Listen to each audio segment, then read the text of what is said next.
Bom dia, feliz sábado. Quem sentiu a presença do Espírito está sentindo aqui, levanta a mão. Louvado seja o Senhor. Fiquei emocionada como o Espírito Santo trabalhou essa música para resumir a mensagem de hoje de manhã. Deus seja louvado pela orquestra, pelas vozes, com grande a responsabilidade de sermos como Cristo, né? Que possamos meditar nisso. Eu fiquei observando como o Espírito Santo tem falado desde o início, né? Eu amei ouvir a música Teu Santo Nome, me fez refletir que depois de passarmos os 1000 anos nos céus, a cidade de Deus vai descer. E disse que Satanás com os ímpios vão intentar contra a cidade, para poder cercá-la, sitiá-la e tomá-la. Mas diz que nesse momento o Senhor Deus faz aparecer no céu, como numa tela panorâmica, todas as oportunidades que as pessoas tiveram de se entregar a Deus, de reconhecer os seus pecados, que tiveram de oportunidade de salvação e desprezaram. E nesse momento todos os ímpios, inclusive Satanás, se ajoelham e falam: louvado seja o Senhor, Ele é justo, bendito seja o teu santo nome. E se cumpre essa música que a gente ouviu, e se cumpre esse texto de Romanos 14:11, que diz que todo joelho dobrará e confessará. O grande conflito diz que não é porque eles têm a Deus como seu Deus, mas porque a força da evidência é muito forte e a boca deles proferem. Que nesse momento, irmãos, nós possamos fazer parte do grupo que está do lado de dentro. Amém? Não do lado de fora. Eu queria saber quantos visitantes a gente tem aqui hoje que não são adventistas ou que já foram, mas estão retornando. Levanta a mão. Temos visitantes não adventistas? Tem uma aqui? Tem mais alguém? Ou que já foi e está retornando? Eu quero dar um presente. Tem alguém? Mais?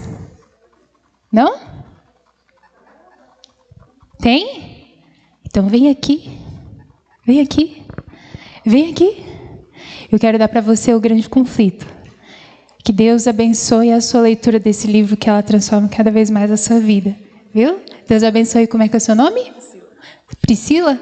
Venha mais vezes, Priscila. Vem aqui, irmã. Como é que é o seu nome? Maria José, que o Senhor abençoe ricamente sua vida, viu? Aqui, faça uma ótima leitura, viu? Quero convidar você, meu irmão, minha irmã, a fechar. Ah, você também. Como é que é o seu nome? Gabriela, aqui. Deus abençoe a sua leitura, tá? Quero convidar você a fechar os seus olhos e falarmos com Deus mais uma vez. Querido Deus, bondoso Pai, muito obrigado porque o Senhor já tem falado conosco. Temos sentido a presença do Teu Espírito. Se o nosso coração está aberto, o Teu Espírito está a falar. E o Senhor já falou através das mensagens, do provar e ver, de todo o estudo da lição. E a Tua palavra vai ser aberta mais uma vez porque o Senhor quer falar um pouco mais. E o nosso coração quer ouvir, Senhor.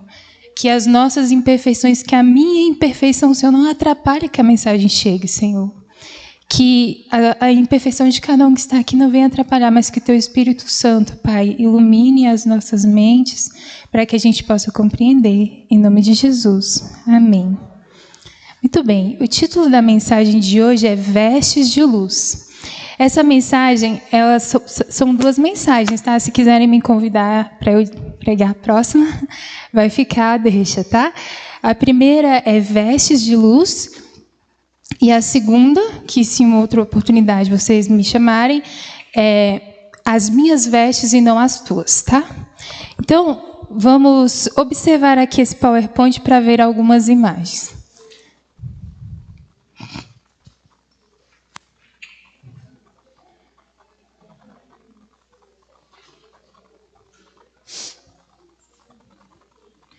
Você pode abrir a sua Bíblia em Gênesis. Gênesis, capítulo 2. Pode deixar aberto lá, que nós vamos ler, tá bom? Mas antes eu quero fazer uma introdução aqui.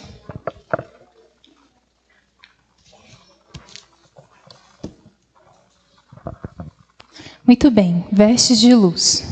Não quero ficar muito olhando para lá, mas só nessas imagens aqui. Bom, para que serve as vestes? O que são as vestes, né? Também chamadas de trajes, né? São as nossas roupas, certo? Para que servem as vestes? Para proteção. Ó, você está usando a cola, muito bem. Quem mais quer dizer para que servem as vestes? Me ajudem, gente. Para se cobrir, para proteger. Para o que mais? Para te identificar, as vestes te identificam, olha lá. Para que mais? Eu coloquei aqui no PowerPoint que alguns usam para ostentar também, né? Às vezes a gente vê uma pessoa e aí a gente vê que, né, ela é de outra classe social pelas roupas, né? A gente consegue, às vezes, identificar por isso. Bom, e aqui, nessa foto, por essa imagem aqui, pelas essas roupas, quem são essas pessoas aqui? Oi? Militares. Oi, que mais? Soldado, comandante. Sim, as roupas identificam. E aqui? Um médico. E vocês descobriram só pela roupa, né? E também pelo instrumento, né? Que ele está usando no pescoço. E esses daqui, quem são? Bombeiros. Pela roupa a gente identifica. E esse daqui? O que vocês acham que é? Pela roupa, pelo jeito aqui? Um funkeiro, isso mesmo. Eu digitei na internet funkeiro e apareceu essa imagem. E aqui? Um pastor. Muito bem, vocês estão afinados, vocês estão bem. E esse aqui? Um padre. E esse aqui? Um hippie, muito bem. E esse aqui, irmãos? Um roqueiro. Gente, as nossas roupas nos identificam, não é verdade? As nossas roupas nos identificam. Hoje nós vamos falar sobre uma roupa que Deus quer que a gente veste no coração. Uma roupa por dentro. Mas olha, eu achei muito interessante quando eu li o livro Educação, quando eu me deparei com essa citação do Espírito de Profecia que diz: o caráter de uma pessoa é julgado pelo aspecto do seu vestuário. Olha, então a roupa que você veste, você permite que alguém faça um julgamento de você pela roupa que você veste. Então, se você não quer ser mal julgado, se vista corretamente. E quem falou isso, irmãos, não fui eu, tá? Foi Deus, no livro Educação, para Ellen White.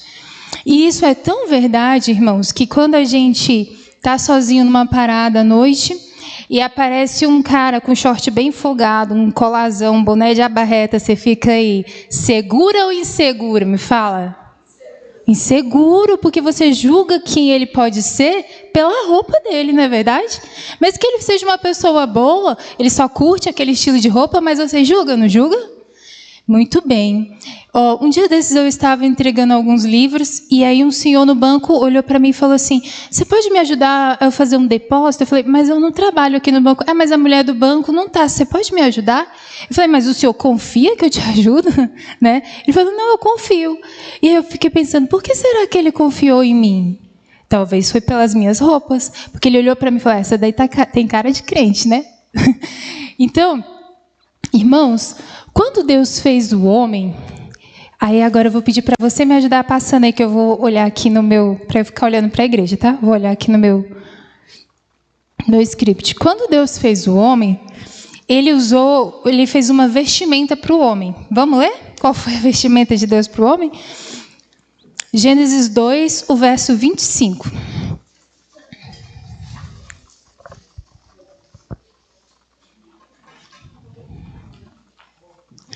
E ambos estavam nus, o homem e a mulher, e não se envergonhavam. Eu falei para vocês que Deus fez uma vestimenta, mas o que a Bíblia falou?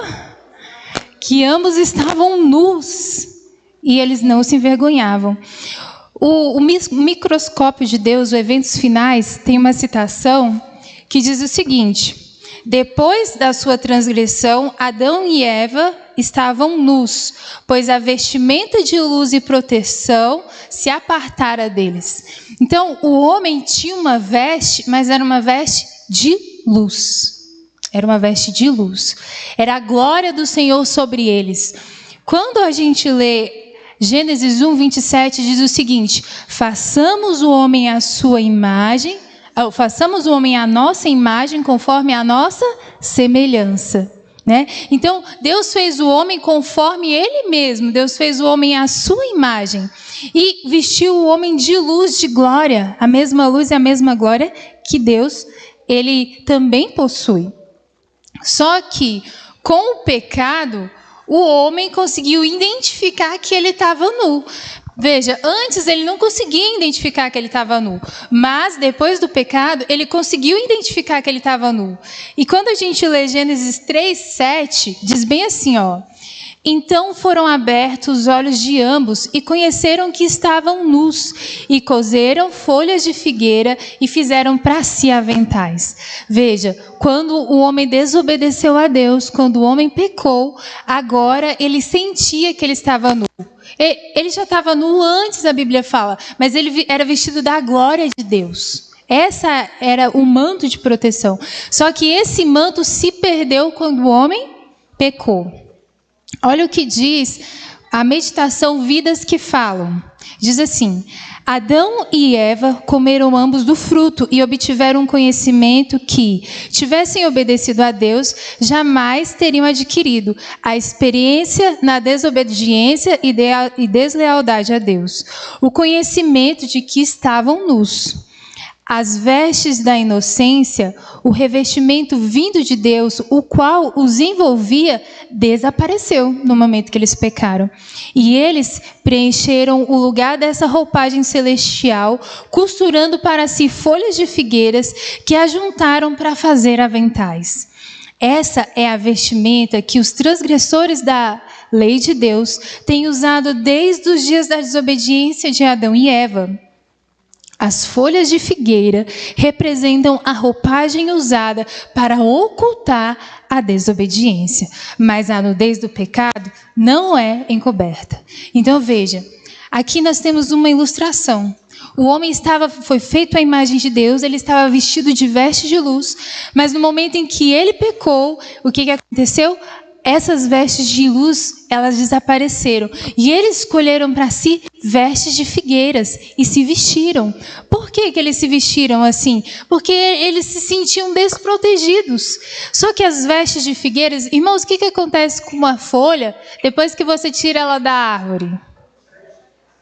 Murcha, seca. Então aquela vestimenta deles iam funcionar por muito tempo? Não, e logo eles iam estar nus novamente. Então, o que Deus fez naquele dia?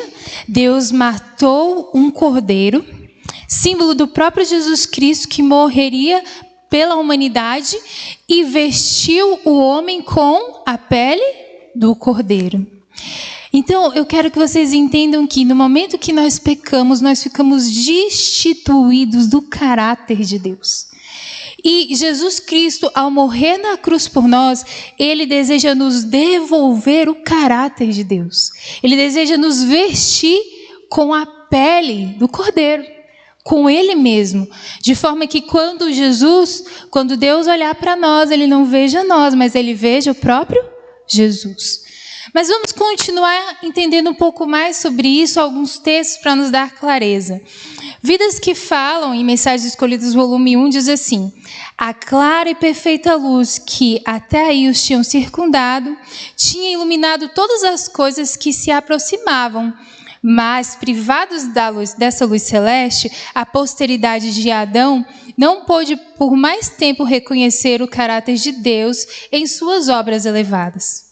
Então, nesse momento que a luz de Deus saiu do homem, o homem não conseguiu mais compreender e ver Deus nas obras criadas. Foi por isso que depois Deus permitiu que a Bíblia fosse escrita, que a gente pudesse compreender com mais amplitude o plano da salvação. Porque o primeiro livro de Deus escrito foi a natureza, para que a gente visse as obras de Deus e entendesse Deus. Mas muitas vezes a gente anda em meio à natureza e a gente não tem condições de tirar lições espirituais dela. A nossa mente está tão fechada, tão às vezes assim, que a gente contempla, mas às vezes a gente não consegue perceber um Criador através da natureza. A gente não consegue absorver lições que Deus gostaria que a gente absorvesse com muito mais facilidade. Então, olha, o que diz Apocalipse para a gente? Apocalipse 3, o verso 17 e 18. Deus, Ele fala para nós, nesse período da igreja de Laodiceia, que é o período que nós vivemos hoje. Esse é o último período, depois desse vem a volta de Jesus. Então, Deus escreveu várias cartas para muitas igrejas. E ele escreve assim para a igreja de Laodiceias. Apocalipse 3, verso 17 e 18. Como dizes, rico sou e estou enriquecido e de nada tenho falta. E tu não sabes que tu és um desgraçado, miserável, pobre, cego e nu. Aconselho-te que de mim compres ouro provado no fogo, para que te enriqueças, roupas brancas para que te vista, e não apareça a vergonha da sua nudez, e que unja os teus olhos com colírio, para que você veja. Então, o Senhor Deus tem dito para nós que nós, da última igreja, nós pensamos que estamos assim, bem ricos e abastados, mas Ele está dizendo para você, está nu. Você precisa de vir a mim e comprar vestes. Que vestes seriam essas que Deus deseja que a gente compre? Já que a gente está nu, mas não consegue ver que está nu. A gente pensa, não, eu tenho conhecimento da palavra, eu tenho a Bíblia, eu estou dentro da igreja verdadeira, eu estou bem, estou salvo, estou rico, estou abastado. Mas Ele está dizendo aqui que nós precisamos comprar ouro para nos enriquecer, comprar vestiduras e também comprar colírio. Porque nós não estamos bem. Olha, eu ainda quero ler, antes de explicar que vestes são essas, Apocalipse 16, 15. Quando Jesus diz bem assim, eis que venho como um ladrão. Bem-aventurado aquele que vigia e guarda as suas roupas, para que não ande nu e não se veja as suas vergonhas. O Senhor está dizendo, olha, eu estou perto de voltar. E você precisa vestir uma veste. É bom você guardar bem essa veste, para que quando eu voltar, você não esteja nu. Que vestes é essa que o Senhor Deus quer que a gente vista? E ainda, Deus ainda dá um incentivo, tá? Para quem vencer. Irmãos, existem 7 incentivos para quem vencer. Ao que vencer, ao que vencer, ao que vencer. E um dos incentivos está escrito em Apocalipse 3:5, quando Jesus diz assim, ao que vencer será vestido de vestes brancas, e de maneira nenhuma riscarei o seu nome do livro da vida, e o confessarei o seu nome diante do meu Pai e diante dos seus anjos. Veja, Jesus diz que quando você venceu o que, irmão? Venceu o pecado. Porque o que foi que tirou da gente as vestes de luz, irmãos? Foi o pecado, foi a desobediência à lei de Deus. Então nós precisamos obedecer à lei de Deus perfeitamente, a gente precisa vencer o pecado. Mas será que a gente consegue vencer o pecado e obedecer à lei? Porque o pecado é a transgressão da lei. Então se a gente não pode ter pecado, então a gente não pode ser desobediente, a gente não pode transgredir a lei. Será que nós conseguimos fazer isso por nós mesmos, irmãos? Sozinhos? Guardar a lei do Senhor? Não conseguimos. Quando Deus proferiu a sua lei no Monte Sinai, diz que o povo lavou as suas vestes, se preparou, e Deus falou de forma audível, tá? Vocês podem ler em Êxodo 20. E Ele proclamou a sua lei. Diz que o monte fumegava, estremecia. E o que aconteceu? O povo caiu de joelho e falou que iria obedecer toda a lei do Senhor. Toda a lei eles iam obedecer. E eles ainda falaram assim, Moisés, fala você conosco, mas não fale Deus conosco para que a gente não morra. Aí Moisés falou, calma, o Senhor desceu até aqui para que vocês possam ouvir a voz deles, para que no coração de vocês haja o temor. E ali o povo prometeu que obedeceria à lei de Deus. Mas Moisés subiu para receber as tábuas e o que o povo fez? Um bezerro de ouro. Como é que pode? O monte tremeu, fumegou e o povo fez um bezerro de ouro. E nisso, Moisés teve que interceder por ele, tem toda a história. Nisso, Deus queria ensinar para aquele povo, que aquele povo não poderia obedecer à lei de Deus, a menos que tivesse o poder de Deus, a menos que recebesse o Cordeiro de Deus, que eles faziam um ritual todo dia no santuário, a menos que tivesse Jesus, tivesse o Espírito Santo na vida. Jesus fala para a gente que naqueles dias ninguém dirá quem é o Senhor, porque eu escreverei as minhas leis no vosso coração. Então vocês me serão filhos e eu lhes serei Deus. Então, para que a gente possa ser obediente a essa lei, e não mais pecar e vencer o pecado, receber as vestiduras brancas que os salvos vão receber para entrar no céu, nós precisamos do poder de Deus. Olha o que Apocalipse 19:8 fala que é as vestes. Apocalipse 19:8 diz o seguinte: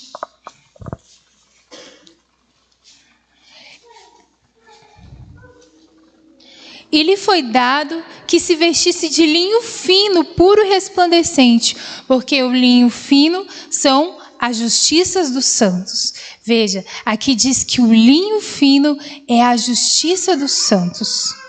Veja, que é isso, Nayara? Transforma isso em uma palavra mais fácil para a gente entender.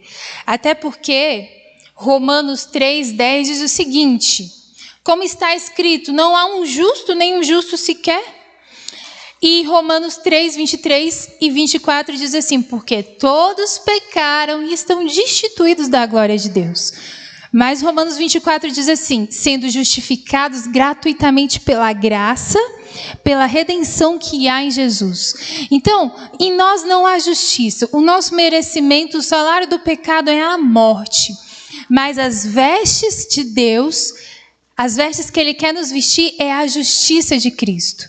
Ou seja, o perdão, a palavra justificação significa remissão, perdão dos pecados. Quando o Senhor Deus, Ele perdoa os nossos pecados, Ele imputa em nós a sua justiça. Ou seja, Jesus teve uma vida santa e irrepreensível, e nós temos vida de pecador. Então Deus vai lá, retira essa vida de nossa e troca, implanta em nós um novo coração, somos tidos uma nova criatura, recebemos o caráter de Deus.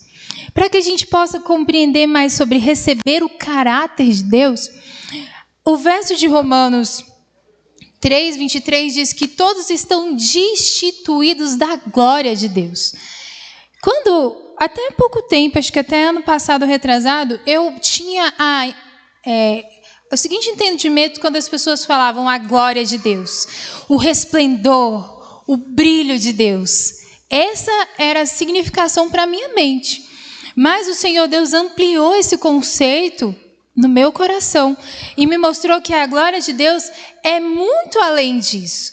E para que a gente possa entender o que seja a glória de Deus, nós vamos abrir a nossa Bíblia em Êxodo 33 e 34 e vamos entender esse episódio aqui do qual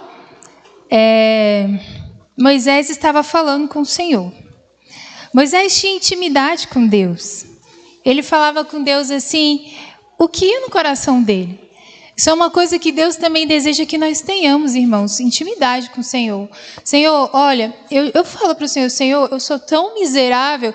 Antes de vir para cá, eu falei assim, Senhor, por favor, tira de mim todo orgulho, tira de mim todo ressentimento, todas as coisas ruins, para que o Teu Espírito Santo possa me usar. Porque eu sou um pó. Então, devemos falar para Deus, nosso coração, aquilo que a gente se sente, a nossa indignidade, ou os nossos desejos, os nossos sonhos. E o Senhor Deus, Ele quer ouvir de forma sincera. E o que Moisés fez? Moisés fez um pedido para o Senhor. Em Êxodo 33, verso 18, ele diz assim, rogo-te que me mostres a Tua glória. Moisés queria ver a glória de Deus. E olha o que Deus respondeu para ele quando ele pediu para ver a glória de Deus. Olha o que Deus diz para ele, verso 19. Porém ele disse, eu farei passar toda a minha bondade por diante de ti e proclamarei o nome do Senhor diante de ti. E terei misericórdia de quem eu quiser ter misericórdia e me compadecerei de quem eu quiser me compadecer. Veja, Moisés pediu para ver a glória do Senhor, mas o Senhor disse para ele que ia proclamar para ele o seu nome. Será que a glória do Senhor está ligada com o nome dele? Será que tem alguma ligação? Olha o que diz Parábolas de Jesus, página 225, diz assim, a luz de sua glória, o seu caráter deve refletir-se em seus seguidores. Então, quando a Bíblia usa a expressão a glória de Deus, ela está querendo dizer o caráter de Deus refletido nos seus seguidores. Mas dá para a gente entender um pouco mais quando nós lemos Êxodo 34, o verso de 5 em diante, que diz bem assim: e o Senhor desceu numa nuvem e se pôs ali junto dele. Ele pediu para ver a glória de Deus. Então o Senhor Deus desceu numa nuvem, colocou ele ali. Antes o Senhor tinha falado para ele assim, ó, Moisés, ninguém viu a minha glória e viveu. Mas já que você quer ver, vamos fazer o seguinte, eu vou colocar você de trás daquela penha, daquela pedra, eu vou colocar a minha mão sobre a pedra, eu vou passar de costas e você vai me ver de costas. Foi assim que Deus falou para ele.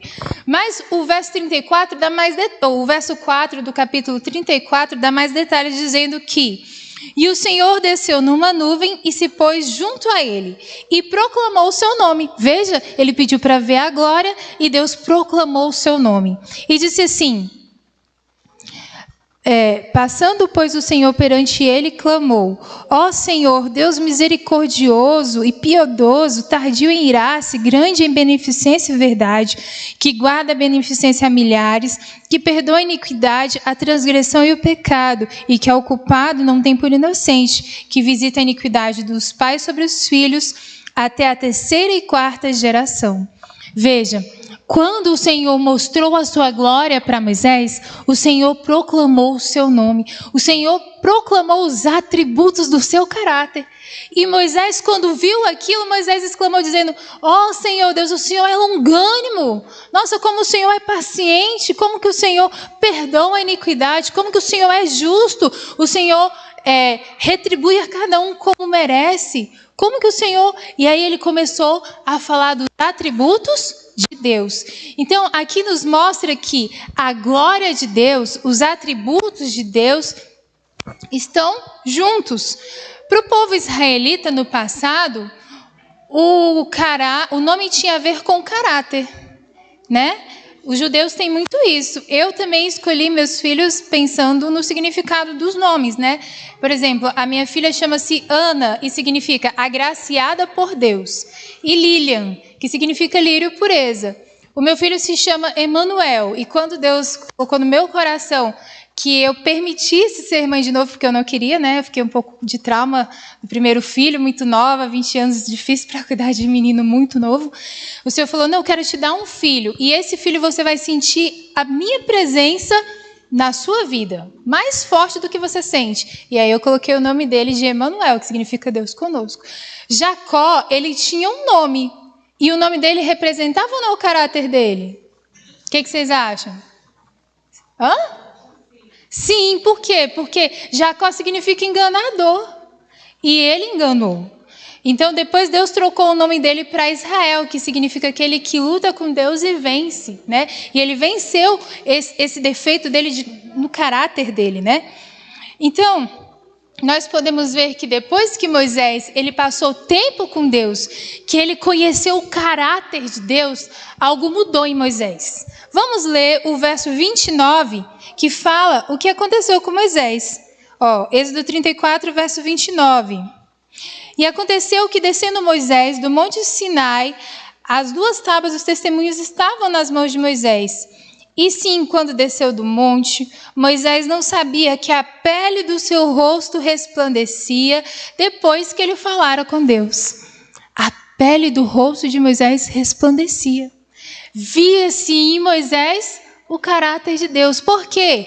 Porque ele passou o tempo contemplando a Deus. Então, ele ficou com a mesma glória, as pessoas viam. E o verso 35 diz bem assim, assim, pois, viram os filhos de Israel o rosto de Moisés, e que resplandecia a pele do seu rosto.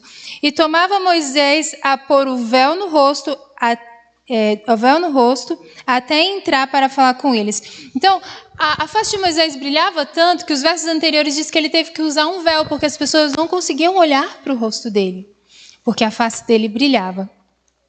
Irmãos, isso que o Senhor Deus ele está nos ensinando, ele está nos ensinando que nós perdemos a imagem de Deus no Éden.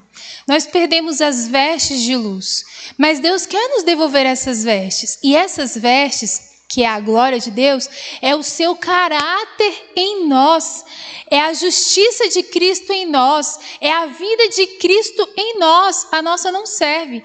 Quando nós vamos ler Zacarias, quando nós lemos Zacarias, se você quiser abrir, eu vou contar a história, não vou ler. Quando nós lemos Zacarias 3, do verso 1 a 7, nós vemos Josué, que era um sacerdote de Deus. Ele estava assim em pé e à sua direita estava Deus. Toda vez que Deus está à direita, isso quer dizer que ele está pronto para favorecer e atender os pedidos dos homens. Então ele estava à direita de Deus. Mas do outro lado estava Satanás para se opor. Essa foi a visão que Zacarias teve. E aí Josué estava com umas vestes sujas, muito sujas. E Satanás estava ali para acusar ele e falar: olha aí, tá vendo? Olha aí como é que ele está. Ele não é digno a acusar ele. Mas, de repente, do lado, Jesus foi e falou assim: que o Senhor te repreenda, Satanás. Não é este um tição tirado do fogo? Então, veja, Josué simbolizava o povo de Israel. O povo de Israel tinha passado 70 anos no cativeiro. Mesmo assim, o povo de Israel ainda não tinha aprendido a lição que Deus queria que eles aprendessem. Deus agora estava reconstruindo Jerusalém. Zacarias era um dos profetas naquela época. E Satanás estava acusando aquele povo, dizendo que aquele povo não merecia o favor de Deus, que aquele povo não merecia voltar e ser restituído àquela terra. Mas o que Jesus falou para Satanás? Que o Senhor te repreenda. Você está acusando ele porque as vestes dele estão sujas? Mas ele já é um tição tirado do fogo. Ele já veio de grande aflição. Eu já lapidei bastante o caráter dele. Irmãos, para o orgulho do povo judeu, foi difícil demais o cativeiro, sabe? Sair daquele templo que era a glória de Deus, que tinha na terra deles, ser espalhado para outra terra, os seus filhos, né, serem desfeitos, a sua cidade sitiada. Nossa, aquilo foi uma tristeza muito grande. Então Deus falou: vou fazer o seguinte. Ele vai e fala para o anjo: anjo, tira as vestes sujas. Tira as vestes sujas. Coloca uma mitra na cabeça de Josué limpa, veste ele com vestes limpas. E aí ele vai e fala bem assim: Josué, se você permanecer obediente aos meus mandamentos, então eu vou confirmar você como meu povo. Eu acho que eu vou ter que ler porque eu estou parafraseando, mas o verso é muito bonito. Zacarias 3, eu creio que é o verso 7, que fala essa parte que eu estou querendo falar aqui. Zacarias 3, o verso 7 diz assim: assim diz o Senhor dos Exércitos, se andares nos meus caminhos, se observares as minhas ordenanças, também julgarás a minha casa, e também guardarás os meus átrios, e te darei livre acesso entre os que estão aqui. Então, Deus falou assim: olha, se você for obediente a mim, vou confirmar você como povo meu. Você vai ter a minha proteção, se você guardar os meus mandamentos. Eu tirei as suas vestes sujas. Ou seja, Josué, o seu caráter não serve. A sua justiça não serve. Irmãos, as folhas de figueira é símbolo da nossa justiça própria. Nós queremos fazer as coisas para o Senhor do nosso jeito, da nossa maneira, como a gente quer. E o Senhor diz: não, você tem que vir e aprender de mim. Nós, como adventistas, temos, irmãos, que prestar atenção em não querer fazer a obra do Senhor sem passar tempo com o Senhor da obra. Muitas vezes a gente está aqui: eu quero cantar, eu quero tocar, eu vou pregar, eu sou diretor disso, da sonoplatia, daquilo outro, e não passamos tempo com Deus para perguntar para o Senhor como é que Ele quer que a gente desenvolva a obra dele. E a gente não pode ficar tão ocupado com a obra dele que a gente não passe tempo com ele. Porque nós precisamos aprender deles. Não é pela nossa justiça, não é pelas nossas próprias vestes. É pelo poder de Deus. Então aqui nós conseguimos compreender. Olha, quando lemos Apocalipse 3, o verso 7, diz assim, que um anjo estava voando e ele... Vou explicar do início. João teve uma visão de que havia 4 anjos segurando os 4 cantos da terra, ou seja, o norte, sul, leste e oeste, para que não soprasse os ventos. O que são ventos em profecia? São destruições, são guerras, para que essas guerras não acontecessem, para que ainda a ira de Deus não fosse derramada sobre a terra. E aí, quando os anjos estavam perto de soltar os ventos, um outro anjo vindo do sol nascente, símbolo da nossa igreja, viu? Nós somos esse anjo que tem que advertir as pessoas. Ele foi e gritou em alta voz assim, ó, não solta os ventos, até que nós selemos na fronte os servos dos Deus vivos. Veja, e o que é o selo na fronte? O que é o selo na fronte? Somos selados com 3 selos, mas o que é o selo na fronte? Apocalipse 14:1 diz o seguinte, eis e olhei, e estava em pé o Cordeiro no Monte Sião, e com ele 144.000, que em suas vestes tinham escrito o nome e que em suas testas tinham escrito o nome do seu Pai.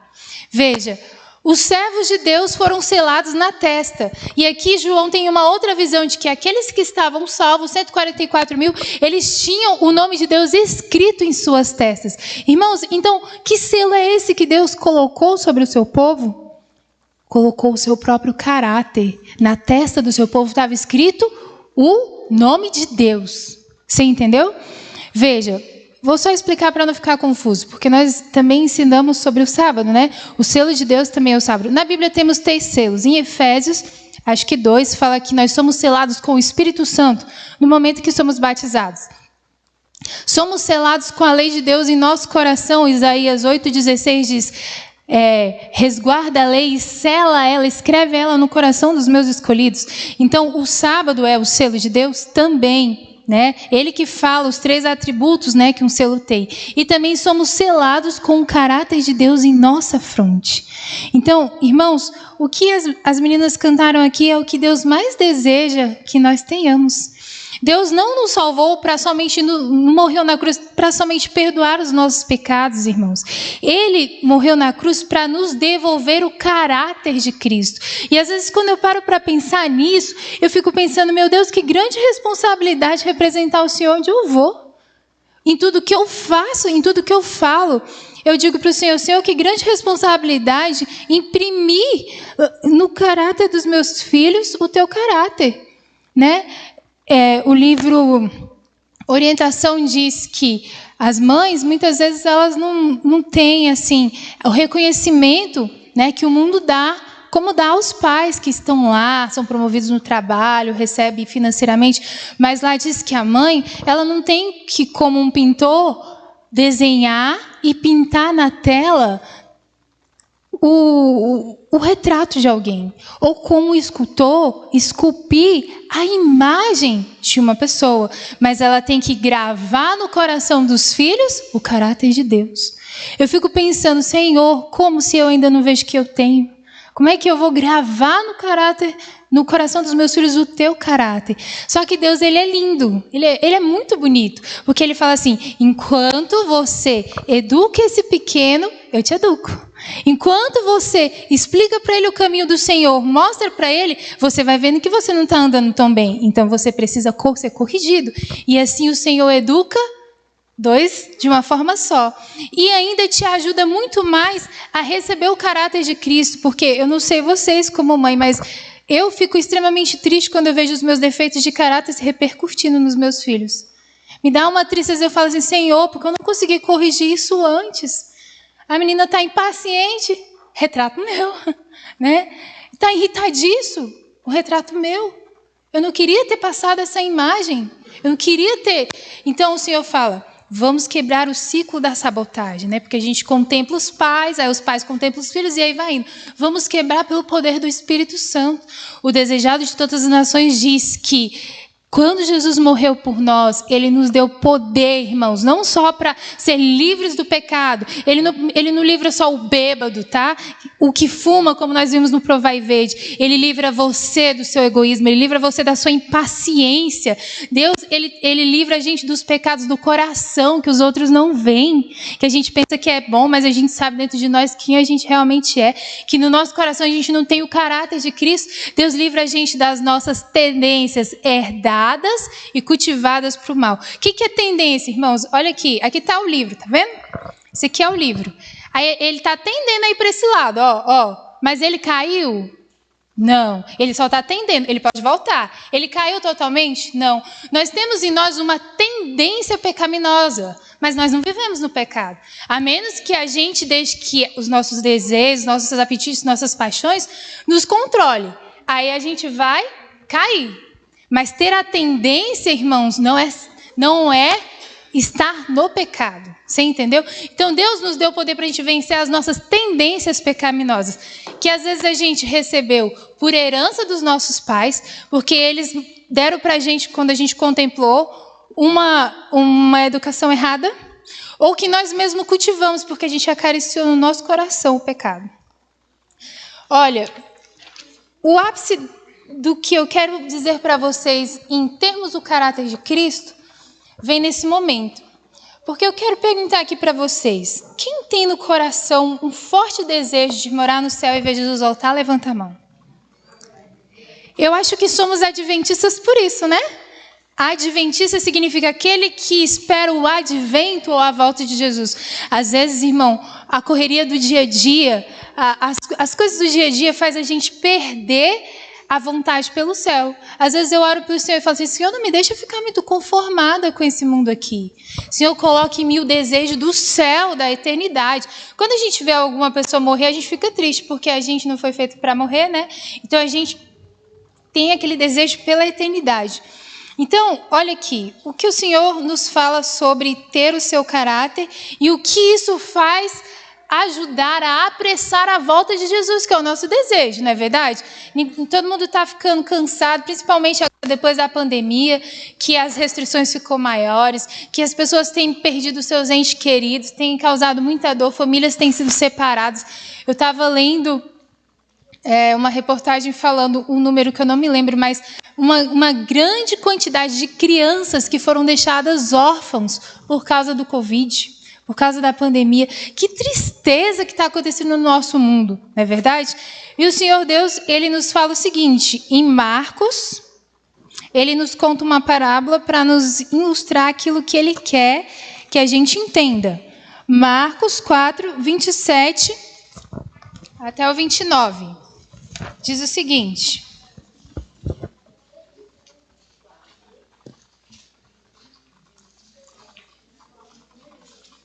ele vai explicar a parábola de um semeador. Ele vai explicar que o reino do céu é parecido com essa parábola. Diz assim, Marcos 4, 27 a 29. E dormisse, o reino do céu é comparado com esse lavrador, que ele cultivou a terra, e aí ele dormiu. E diz assim, e dormisse, e se levantasse de noite ou de dia, e ele plantou uma semente na terra, e essa semente brotou.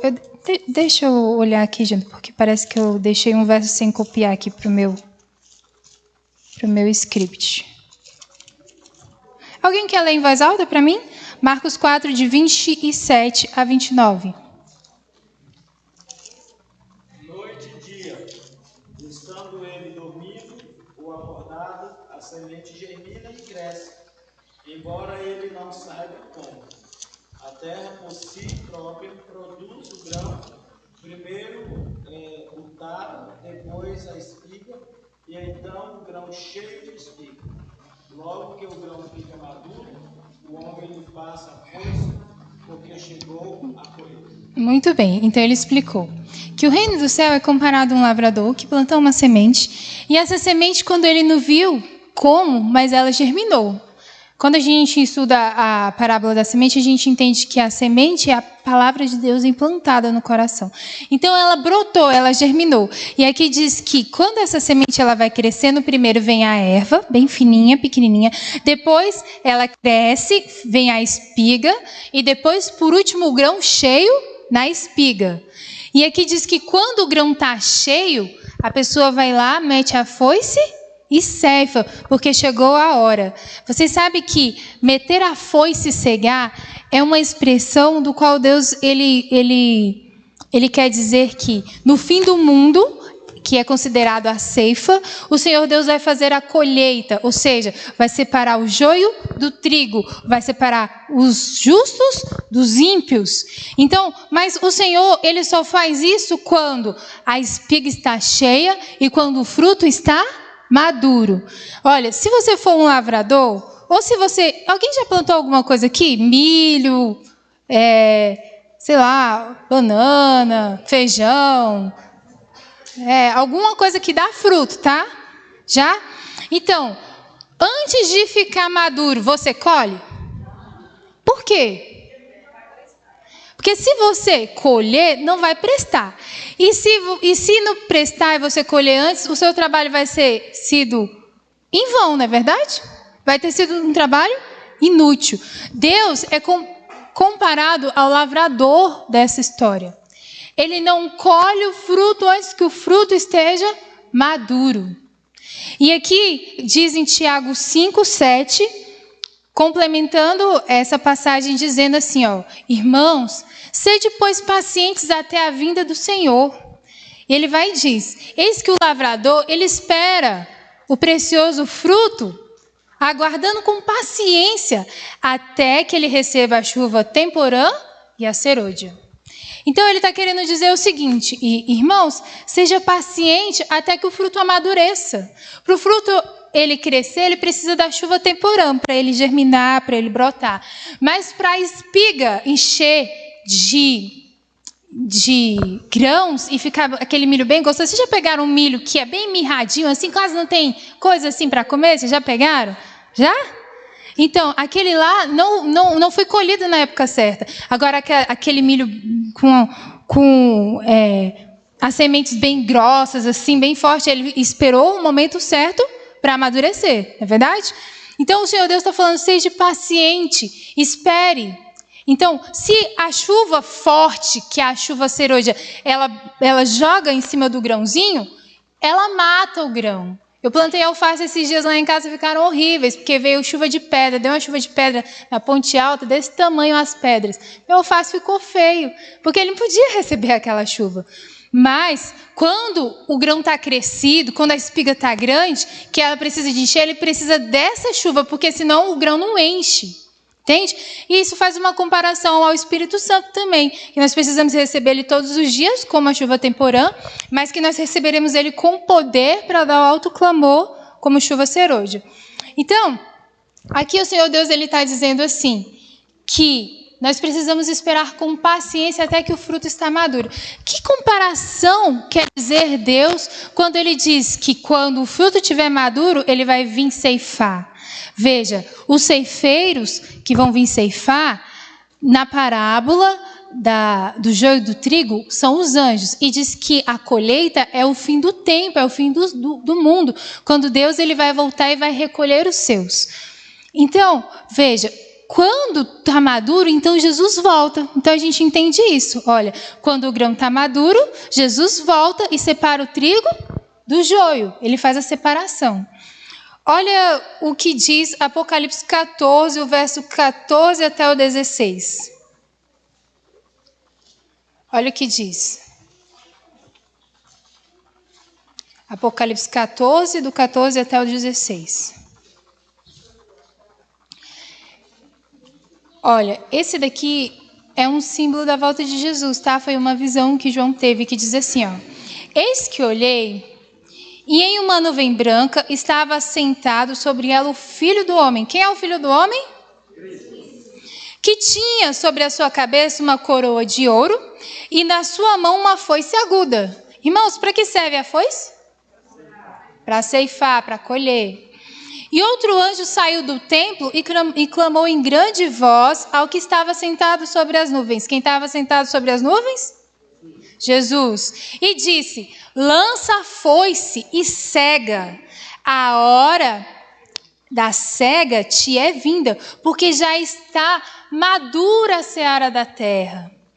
E aquele que estava sentado sobre a nuvem meteu a foice à terra, e a terra foi cegada.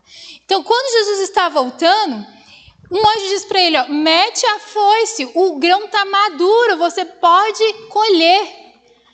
Então, quando o grão está maduro, Jesus colhe.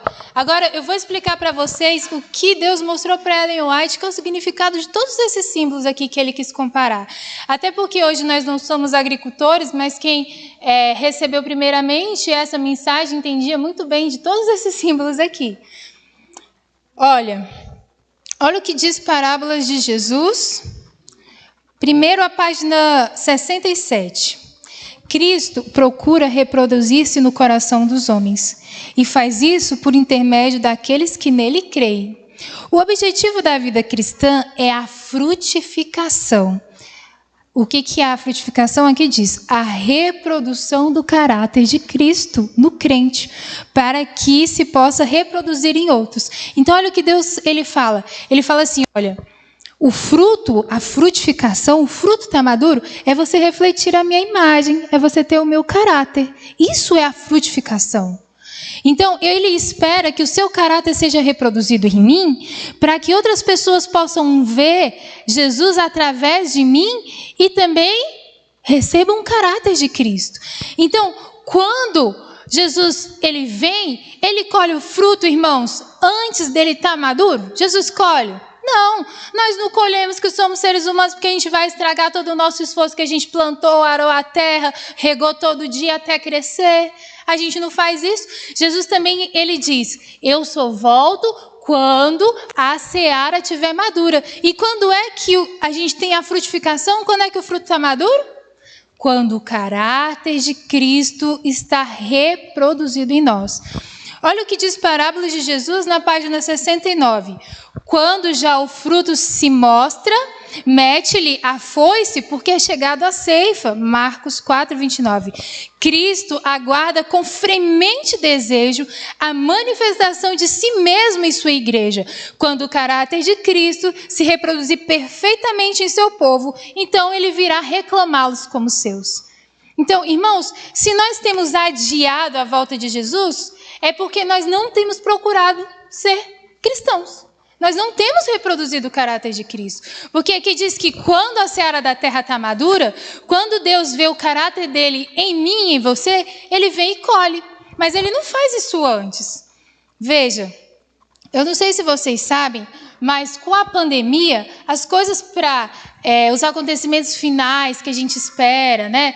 O decreto dominical, as igrejas se unindo, tudo o que foi profetizado no grande conflito, as coisas agilizaram, estão caminhando assim muito mais rápido, né? Muito mais rápido para o fim, né? Nós estamos vendo aí que as pessoas elas estão sendo mais controladas. Hoje mesmo a gente usa o símbolo do controle, que é a máscara, né? Ninguém entra em lugar nenhum, ninguém sai em lugar nenhum se não tiver a máscara. E é uma das formas que eles conseguiram de manipular a gente. Lógico que diz que é por conta da saúde, há controvérsia sobre, não vou entrar nesse mérito, mas o que a gente pode ver com o Covid-19 é que eles dizem, agora fecha tudo, agora abre tudo. Então eles estão tendo muito mais controle, e a gente sabe que a besta, ela vai impedir de comprar e vender, então ela vai ter um controle. E nós vemos agora também na COP26, que vai acontecer em novembro desse ano, que eles estão ali programando implantar o domingo verde, ou seja, o domingo do descanso em prol da natureza. Eles viram tanto que melhoraram as pessoas ficarem mais em família, ficarem mais em casa. As coisas estão agilizando. Só que, irmãos, Deus não espera num cenário, irmãos. Deus espera num povo. Sabe? Se esse povo não estiver pronto, o cenário se desfaz. Eu não sei se você conhece a história da nossa igreja, mas em 1888 o cenário estava pronto. As leis dominicais estavam ali para serem assinadas. Faltavam poucos estados, só 5 para aderirem às leis dominicais. Deus desfez o cenário. Ellen White viu, o meu povo não estava pronto. O povo não tinha aceitado a justiça de Cristo. E o que é a justiça de Cristo? Não somos salvos por nós mesmos, nós somos salvos por receber o caráter de Deus, por receber o perdão dos pecados. E esse receber o caráter de Deus, irmãos, nos dá poder para não pecar mais. Porque o processo de justificação, ele tem algumas etapas. E às vezes a gente pula as etapas, sabe? Nós precisamos sentir o verdadeiro arrependimento. E depois que o Espírito Santo nos dá o verdadeiro arrependimento, nós vamos lá, confessamos e abandonamos.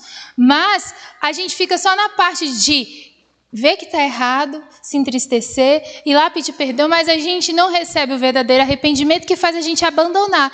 Aí hoje a gente fala, Senhor, me perdoa por aquele pecado. Aí amanhã, Senhor, me perdoa por aquele pecado. Aí depois de amanhã, Senhor, me perdoa por aquele pecado. A gente não abandonou o pecado, a gente não recebeu de Deus o dom do verdadeiro arrependimento. E se a gente não abandona o pecado, a gente não é justificado. E se a gente não é justificado, se o Senhor Deus sair do Santo dos Santos, como é que vai ficar o nosso caso? Né? Como é que vai ficar o nosso caso se ele deixar de interceder por nós?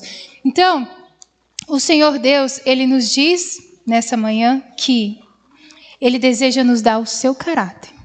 E nós podemos, pelo poder de Deus, receber esse caráter. E esse caráter vai mudar em nós por dentro, para que a gente também possa ser visto essa mudança no nosso exterior. Deus deseja devolver para a gente as vestes de luz. Essa citação de Ellen White diz assim: por que a gente ainda não voltou? Nós não voltamos porque o caráter de Deus ainda não é refletido em nossa vida.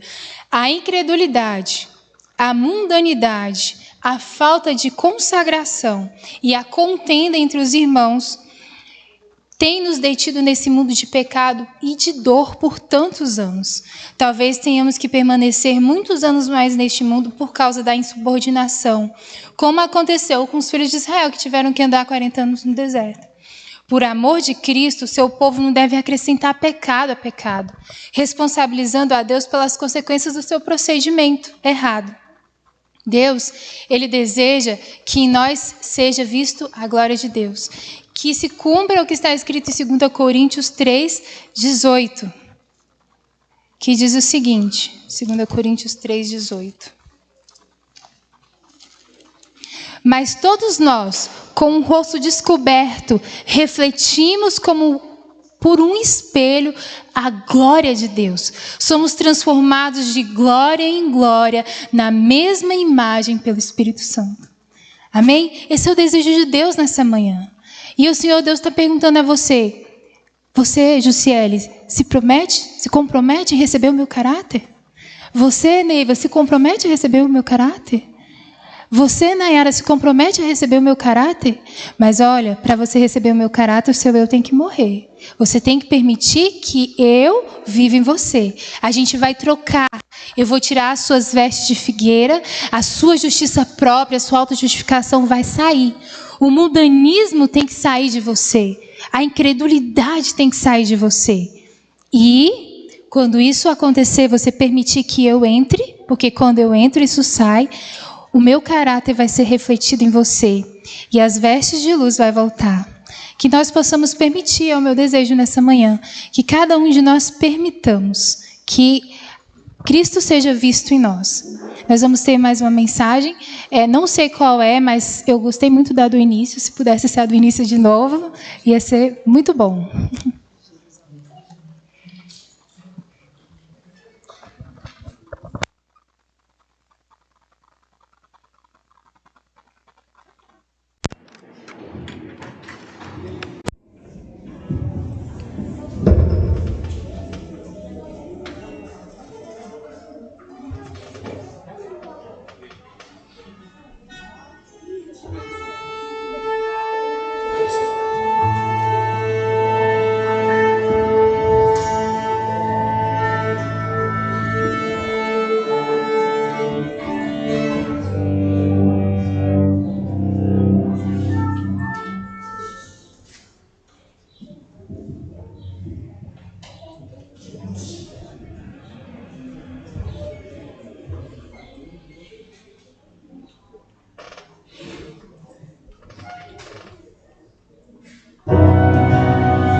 Amém. Louvado seja o Senhor. Nós queremos estar nesse lugar.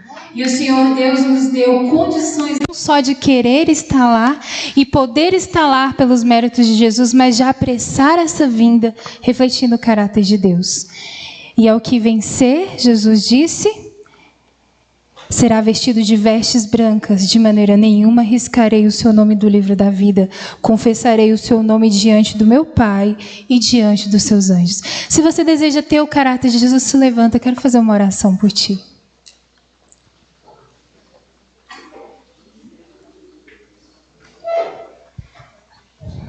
Querido Deus, bondoso Pai, somos agradecidos pela forma grandiosa como a Tua Palavra tem falado conosco essa manhã, Pai.